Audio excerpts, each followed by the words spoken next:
Lembrados que na semana passada nós tratamos acerca da generosidade cristã. No domingo passado nós, ao olharmos para Atos capítulo 4, 32 a 37, aprendemos que a generosidade é uma das marcas daqueles que são convertidos ao Senhor Jesus. Uma pessoa que nasceu de novo, uma pessoa que crê em Jesus Cristo, ela terá essa marca da generosidade, e é, portanto, uma das marcas. Nós aprendemos no domingo passado que ser generoso, a generosidade é sacrificar os próprios interesses em prol de outrem. Nós aprendemos que generosidade é algo que lhe custe. Generosidade significa sacrificar os meus próprios interesses. Generosidade significa abrir mão de sonhos, de projetos, de conquistas materiais, para que, por meio do recurso que eu tenha, eu possa ajudar aquele meu irmão em Cristo que está necessitado. Então nós aprendemos que generosidade realmente é um ato de sacrifício, é dispor de recursos para ajudar a quem necessita, mesmo que isso signifique que eu precisa adiar a realização de algum plano ou de algum objetivo pessoal. Então nós aprendemos que o princípio da generosidade cristã, ela está na ação do Espírito Santo de Deus na vida do crente. Nós somos generosos porque isso é fruto da ação do Espírito Santo. Ninguém o faz por obrigação. A ninguém é imposto o ato de generosidade, mas isso é algo que vem de uma forma voluntária de um coração que deseja abençoar a outra pessoa. E vimos essa prática na igreja em Jerusalém no seu início. E é interessante notarmos que os últimos versículos, versículo 36 e 37, ele termina com um exemplo fantástico, que é o exemplo de Barnabé. Não é isso que nós vimos na semana passada. E hoje continuamos, o texto continua a tratar da generosidade, mas eu estou dizendo que aqui é uma falsa generosidade. Na verdade, o texto trata de hipocrisia. Então eu quero convidá-los a olhar para Atos capítulo 5, versículo 1 a 11, e identificarmos em que consiste a hipocrisia, a falsidade. Então nessa noite eu quero que você esteja bastante atento, não converse com quem estiver do seu lado, preste bastante atenção, olhe para a Bíblia, porque a condenação divina, é isso que veremos essa noite, a condenação divina virá sobre aqueles que agem com falsidade. Isso é muito sério. Nós temos o texto um claro juízo de Deus. Deus executando o seu juízo e condenando um casal. Então olhe na sua Bíblia, vamos ler, e após a leitura, vamos orar primeiro, depois a gente feche suas olhos, por favor, e vamos orar. Senhor Deus, obrigado por podermos essa noite nos reunirmos novamente e prestarmos culto ao Senhor. Ó Deus, perdoe os nossos pecados, Pai, porque somos pecadores. Obrigado porque em Cristo Jesus o Senhor nos dá uma nova vida e que possamos obedecê-lo a cada dia. Pai, que o Teu Espírito Santo continue a falar aos nossos corações, que ao lermos a Tua Palavra já comecemos a compreendê-la, e ao longo da exposição da Tua Palavra o Teu Espírito Santo continue a ministrar de uma maneira muito específica para cada um que aqui está. Assim eu oro ao Senhor Deus, em nome de Jesus, amém. Então vamos lá, Atos 5, de 1 a 11, acompanhe a sua Bíblia, por favor. Lucas está dizendo para Teófilo, assim, versículo 1. Mas certo homem chamado Ananias, juntamente com Safira, sua mulher, vendeu uma propriedade, e ficou com uma parte do valor, e sua mulher também sabia disso. Então, ele levou a parte restante e colocou-a aos pés dos apóstolos. Então Pedro perguntou: Ananias, por que Satanás encheu o teu coração para que mentisses ao Espírito Santo e ficasses com uma parte do valor do terreno? Então o possuías, não era teu? E depois de vendido, o dinheiro não estava em teu poder? Como planejastes isso no coração? Não mentistes a homens, mas a Deus. Ao ouvir essas palavras, Ananias caiu e expirou. Morreu. e sobreveio grande temor a todos os que souberam disso. Então os mais novos levantaram-se e cobriram-no e carregaram-no para fora e o sepultaram. Depois de um intervalo de cerca de 3 horas, chegou também sua mulher, sem saber o que havia acontecido. E Pedro lhe perguntou: dize-me, vendestes por tal quantia aquele terreno? E ela respondeu: sim, foi por essa quantia. Então Pedro lhe disse: por que combinastes colocar à prova o Espírito do Senhor? Os que sepultaram teu marido estão lá fora,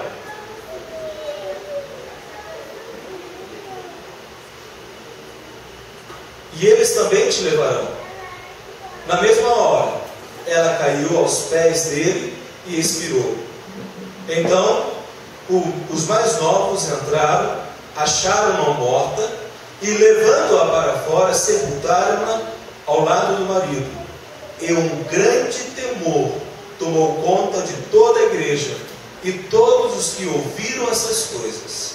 Queridos, é impressionante lidarmos com a realidade da condenação divina. Não há dúvida que esse texto trata acerca de que Deus, ele condena. O juízo de Deus virá sobre aqueles que agem com falsidade. A condenação divina virá sobre aqueles que agem com falsidade, é o que está muito claro aqui nesse texto. Eu pergunto a vocês o seguinte: por que a falsidade é tão grave?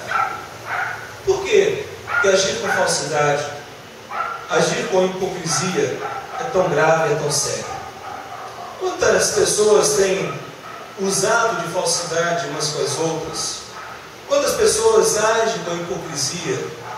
Hipocrisia religiosa, hipocrisia familiar, hipocrisia como seu padrão de vida. Por que a hipocrisia é tão séria?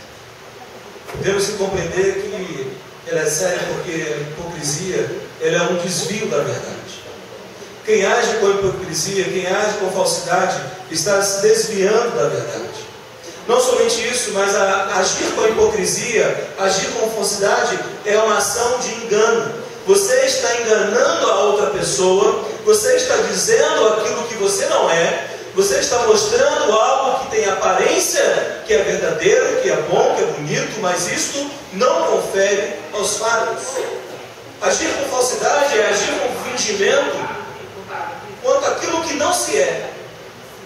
E é muito importante identificarmos que ser falso não é possuir as qualidades que se diz ter. E esse texto está muito claro quanto a este fato, quanto a essa realidade, e é isso que vamos verificar nessa noite. Olhemos aí para o versículo 1 e 2. Vamos observar o que caracteriza uma pessoa que age com falsidade. Versículo 1 e 2 diz assim: mas certo homem chamado Ananias, juntamente com Safira sua mulher, vendeu uma propriedade e ficou com uma parte do valor, e sua mulher também sabia disso. Então ele levou a parte restante e colocou aos pés dos apóstolos. Nós temos uma ação muito interessante. O primeiro fator é que quem age com falsidade e hipocrisia, ele vai agir buscando seus próprios interesses, ok? Não está funcionando legal, não vou usar os slides não, presta atenção ali, esquece os slides. Então quem age com hipocrisia, quem age com falsidade, busca os seus próprios interesses. A sua maneira de agir está voltada para aquilo que me interessa, aquilo que é conveniente, aquilo que é bom para mim. Observemos uma coisa. Capítulo 4, 36 e 37, nós vimos Barnabé. E a ação que Barnabé tomou, ela causou uma grande repercussão. As pessoas admiraram a atitude de Barnabé. Barnabé, ele possuía uma grande propriedade, ele vendeu aquela enorme propriedade e depositou tudo aos pés dos apóstolos. E a repercussão foi muito favorável. As pessoas ficaram impressionadas com essa atitude de generosidade. Barnabé o faz como um bom exemplo. Ananias e Safira, ao verificarem isso, o coração deles, eles têm a mesma intenção, eles querem receber a mesma notoriedade, eles querem ser vistos também pela igreja de Jerusalém como pessoas generosas. Eles querem ser vistos como pessoas que também são desprendidas financeiramente. Agora, é interessante notarmos que quando eles tomam essa atitude, quando eles querem fazer como Barnabé fez, há um desvio no meio desse percurso. Porque quem era Ananias e Safira? Eles eram pessoas que declaravam a sua fé em Cristo Jesus. Eles eram pessoas que estavam no meio da igreja, adorando a Deus, glorificando a Deus. Certamente, entre aqueles milhares que foram salvos, convertidos e batizados, eles também estavam incluídos nesse meio, porque eles conviviam a vida da igreja, eles experimentavam as bênçãos de ser igreja de Deus.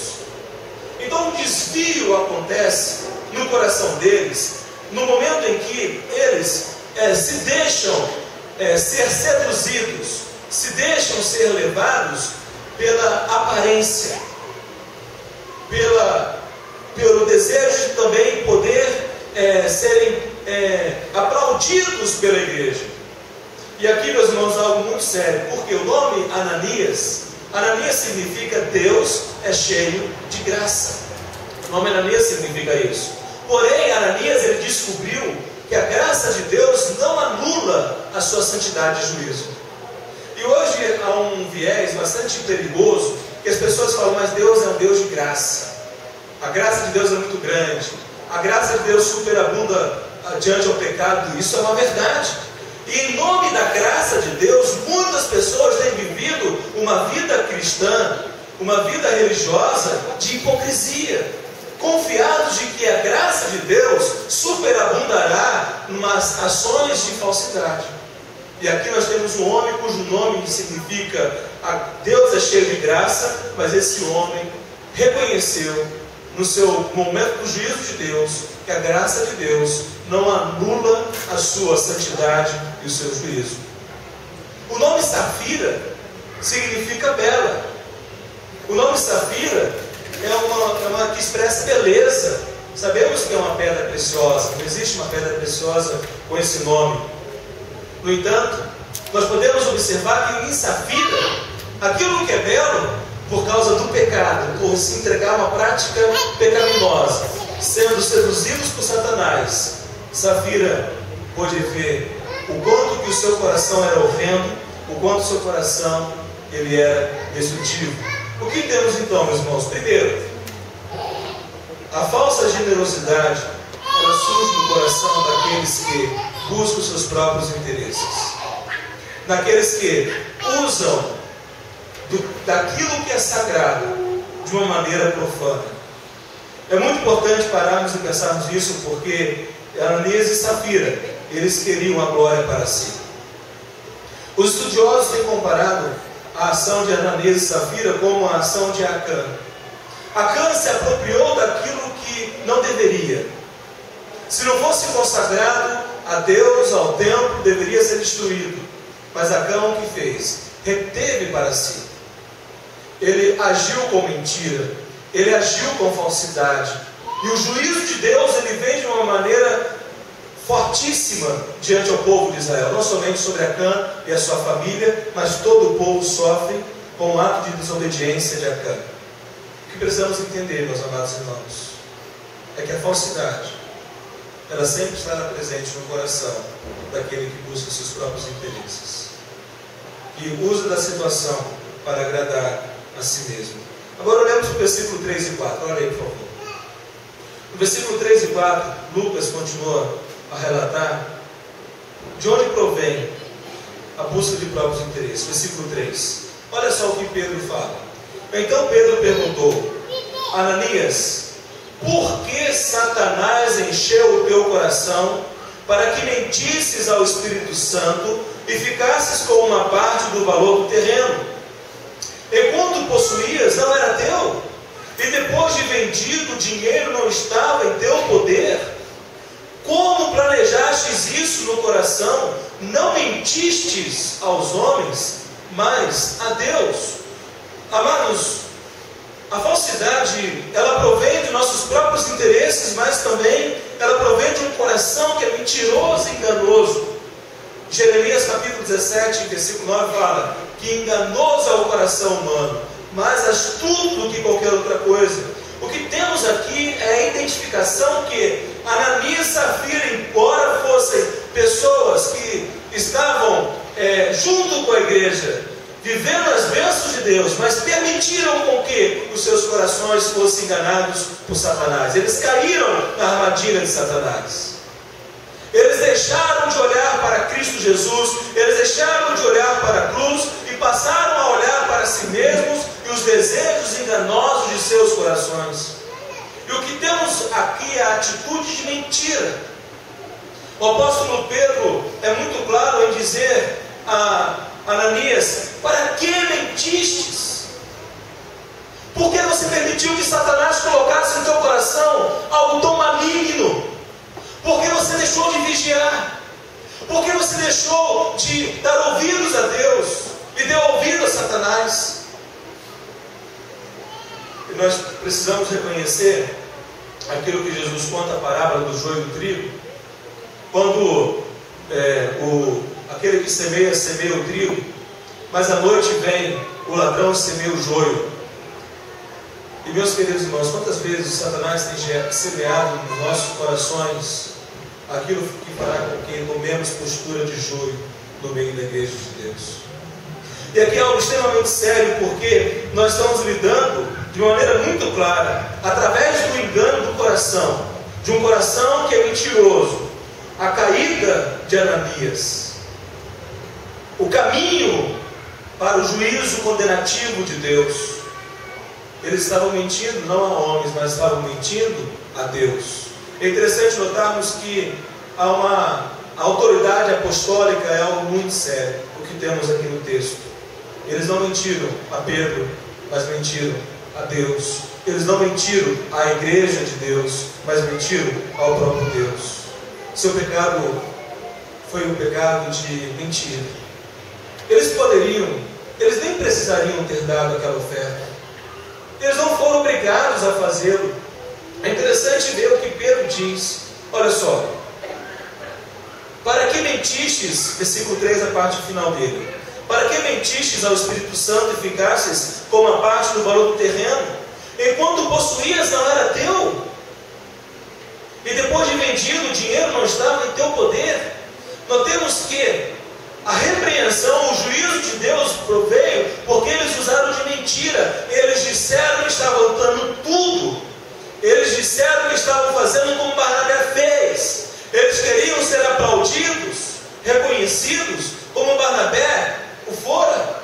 Mas a atitude mentirosa de falar que estava entregando tudo, o que na verdade não era, é que resultou no juízo de Deus. Eles poderiam ter falado: nós vendemos e queremos dedicar metade para a obra de Deus. Não haveria nenhum juízo de Deus. É importante lembrarmos aquilo que foi dito semana passada, amados, que nenhum de nós está a obrigatoriedade, a imposição de sermos generosos. A generosidade provém de um coração cheio do Espírito Santo de Deus. Deus não obriga ninguém a fazê-lo, mas isso é fruto de um coração que o ama e ama seu irmão. E aqui eles mentem, e por mentir o juízo vem. E o pecado, portanto, é o pecado da mentira ao Espírito Santo de Deus, é o pecado de enganar a igreja de Deus. Olhando ainda para o texto, nós vamos perceber, vocês se lembram que no capítulo 4, quando Pedro e João estão diante ao Sinédrio, começa a primeira perseguição sobre a igreja de Deus, a igreja em Jerusalém. E essa primeira perseguição é uma perseguição externa. Satanás ele quer destruir a igreja de Jesus. Ele o faz primeiramente de forma externa, mas ele reconhece e vê que ele não logra êxito, ele não consegue ser eficaz nos seus ataques de uma maneira externa. É interessante entender isso. O primeiro ataque da igreja já havia acontecido. Agora nós temos aqui um ataque que vem de dentro da igreja. Satanás ele se infiltra dentro da igreja e ele não consegue atacá-la de forma externa, então ele quer atacar de dentro para fora. E ele o faz por meio de Ananias e Safira. E amados irmãos, Deus, sabedor disso, ele usa desse ataque de Satanás para destruir a igreja e executa o seu juízo de uma maneira irrefutável e inquestionável. Deus não permite que a ação maligna fosse uma ação que tivesse bom êxito. sucesso, mas Deus, Ele age de uma maneira punitiva, corretiva, para que houvesse temor na igreja dele. Olha aí, por favor, no final do versículo 5. E sobreveio grande temor a todos os que souberam disso. Imagina, Deus. O culto é o lugar mais perigoso do mundo, né? No primeiro culto que houve na face da terra, teve o primeiro homicídio. Quando Caim e Abel foram dedicar sua oferta a Deus, Deus vê a malignidade do coração de Caim, rejeita a sua oferta, recebe a oferta de Abel. Caim se revolta contra seu irmão e o mata, comete assassinato. Não é isso? Nós temos aqui Ananias e Safira no ato de culto. Eles vêm diante aos pés dos apóstolos, diante da igreja, como nós fizemos agora há pouco, dizendo que estava entregando tudo. E Deus revela a mentira do coração deles. Ananias cai morto. Imagine se isso acontecesse em nossos dias. Como seria?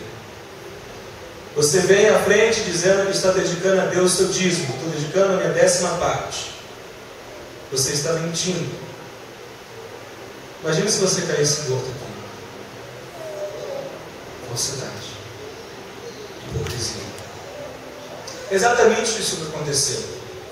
Ananias e Safira disseram que estavam entregando tudo, mas estavam mentindo. E aqui nós temos um fato muito importante a verificar, é que Deus então executa o seu juízo. Por quê? Porque eles estavam colocando o Espírito Santo de Deus à prova. Olhemos para o versículo 5 a 11.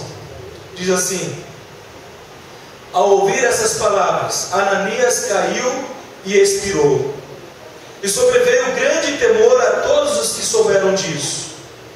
Então os mais novos levantaram-se, cobriram-no, carregaram-no para fora e o sepultaram.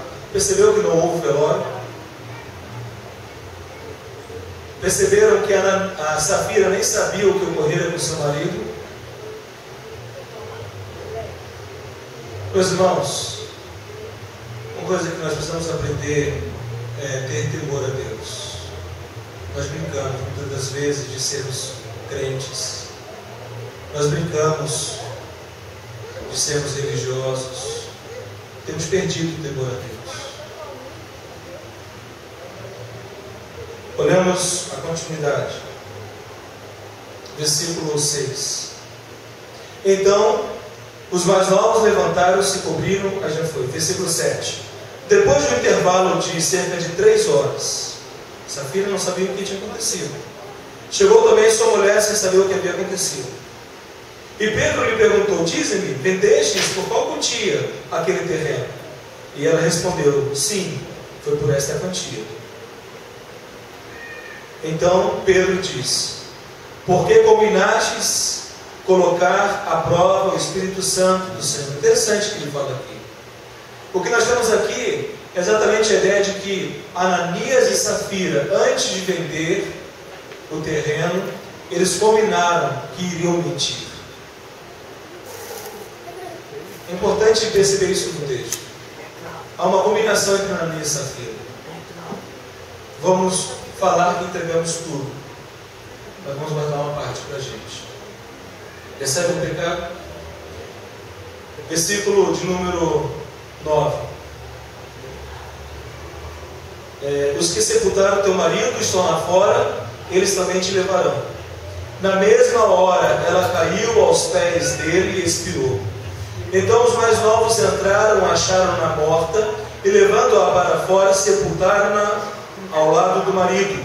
Versículo 11. Um grande temor tomou conta de toda a igreja e todos os que ouviram essas coisas. Irmãos, não somente os que eram da igreja de Jerusalém, mais de 8.000 convertidos, mas todos que ouviram essa história também, aqueles que não criam em Jesus, tiveram medo, tiveram temor a Deus.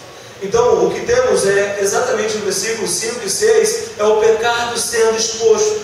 aquilo que foi combinado no secreto, aquilo que foi combinado somente entre o casal, e a atitude mentirosa deles resultou num juízo público de Deus, resultou numa condenação pública de Deus. Deus não permitiu que a hipocrisia fosse plantada por Satanás e a igreja dele fosse com isso ameaçada. Deus não permite, ali nos seus primeiros meses, no nascimento de sua igreja, que Satanás conseguisse lograr êxito, como já falamos. No versículo 7 a 10, nós temos Safira como cúmplice de Ananias. Ambos agiram com hipocrisia, mentiram ao Espírito Santo na prática da generosidade. O resultado é o versículo 11. O resultado é que sobreveio um grande temor. Deus usou isto para que a igreja aprendesse lições preciosas. Deus usou isto para que a igreja aprendesse a temê-lo.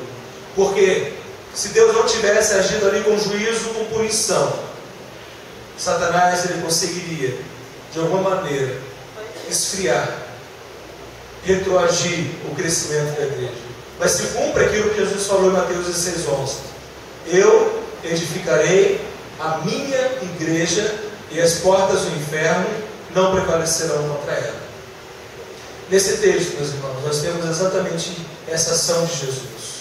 E precisamos realmente parar e pensar: como que eu tenho vivido? As falsidades têm sido presentes em meus lábios? Eu estou sendo verdadeiramente sincero, honesto, transparente? Ou eu tenho sido uma pessoa que tem usado de mentiras, enganos e falsidade? Quantas das vezes nós agimos com mentiras diante uns aos outros e isso vai gerando o desmoronamento da família, vai gerando o desmoronamento das relações? Precisamos, meus irmãos, aprender o que é temer a Deus, porque o juízo e a condenação de Deus é inevitável aos que agem com falsidade e malignidade. Então que nós possamos, meus irmãos, nos arrepender se temos usado de falsidade, que possamos ser retos e íntegros diante de Deus, que possamos realmente buscar um caminho de verdade em nossa vida, porque a condenação divina, não tenhamos dúvida disso, ela virá sobre aqueles que agem com falsidade. A condenação divina virá sobre aqueles que buscam os seus próprios interesses. A condenação divina virá sobre aqueles que têm um coração mentiroso. A condenação divina virá sobre aqueles que colocam o Espírito de Deus à prova. Não nos enganemos. Não achemos que basta termos uma vida religiosa, porque vida religiosa, por vida religiosa, isso não resolve nada. Isso só incita, isso só aumenta a ira de Deus. E a ira de Deus virá sobre aqueles que não se arrependerem, sobre aqueles que não crerem, sobre aqueles que não seguirem ao Senhor Jesus.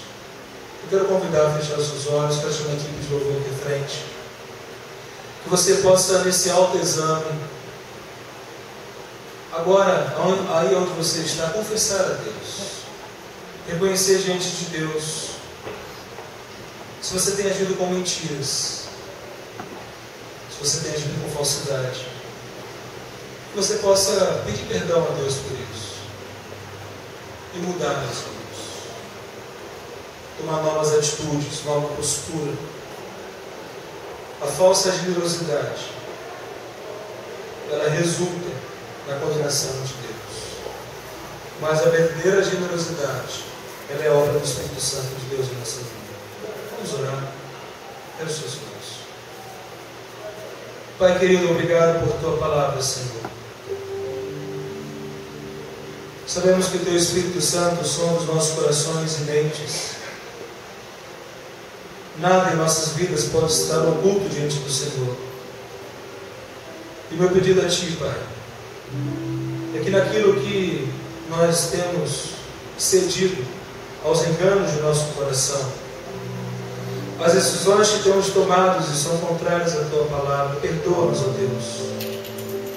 Que verdadeiramente venhamos nos arrepender e tomar uma decisão de dia a dia obedecer.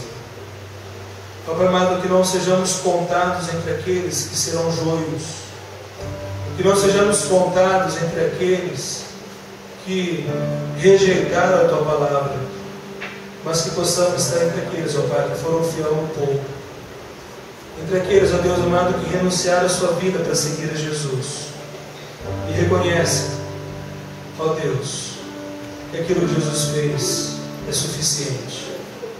Obrigado, Pai, porque é o Senhor que nos capacita e nos dá graça para seguirmos. Em nome de Jesus. Amém. Vamos colocar em pé, vamos adorar a Deus com esse cântico.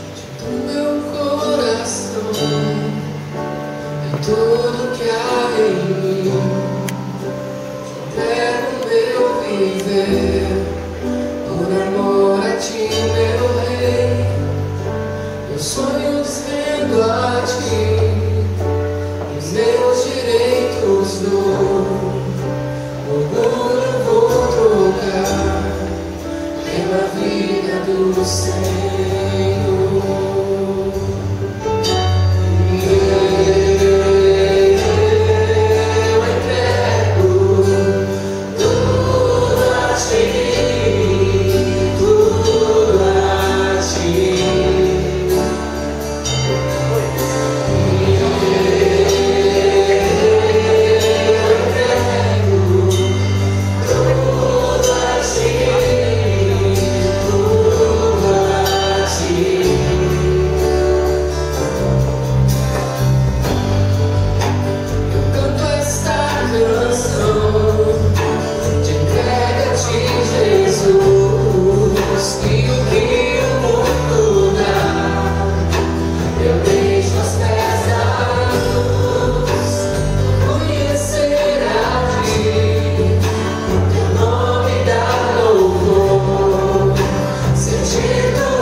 Te entregamos em Tuas mãos tudo a Ti, a nossa vida, nossa família, os bens que possuímos, o trabalho que temos, nossos filhos, nossos pais.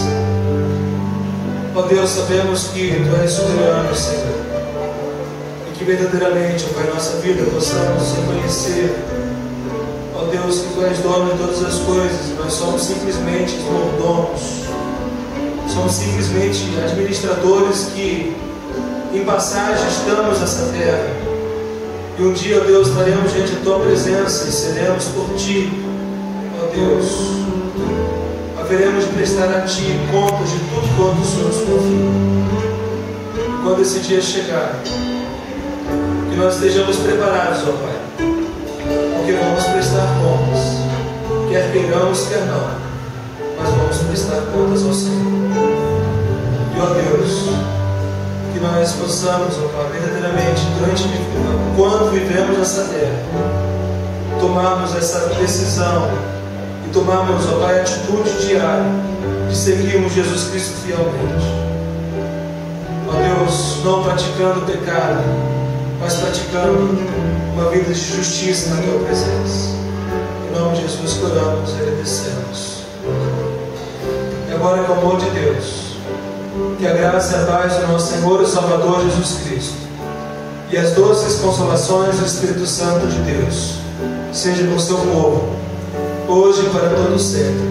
Amém. Amém. Que Deus nos abençoe.